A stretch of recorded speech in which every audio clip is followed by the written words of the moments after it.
अस्सलाम वालेकुम जमशेद भाई, ये मेरी फ़ीमेल है जो अपना बच्चे दिए थे साथ। ये उसमें से ये 4 हैं वाइट।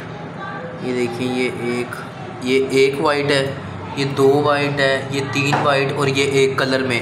ये अभी ज़िंदा रहे हैं, बाकी मर गए थे। 4 बच गए हैं। 7 बच्चे दिए थे। ये देखें, 1 2 3 4 बच्चे ये हैं। ठीक है जनाब। उसके बाद जो पहले उसने 10 बच्चे दिए थे, जिसमें से 7 रह गए थे, बाकी 3 मर गए थे। ठीक है जनाब। उसके अंदर से ये बाकी 4 हैं।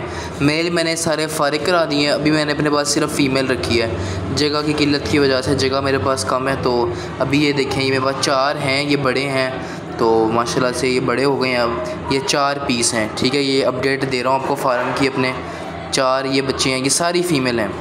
ये चारों फ़ीमेल हैं। और अभी इनके जब बड़े होंगे, और जब ये बड़े होंगे तब पता चलेगा ये मेल हैं या फ़ीमेल हैं, क्या हिसाब किताब है।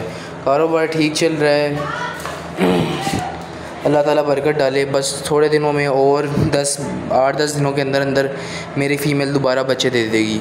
बस अल्लाह के हुक्म से इंशाल्लाह आपके पास लेके आएंगे फिर। जज़ाकल्लाह खैर।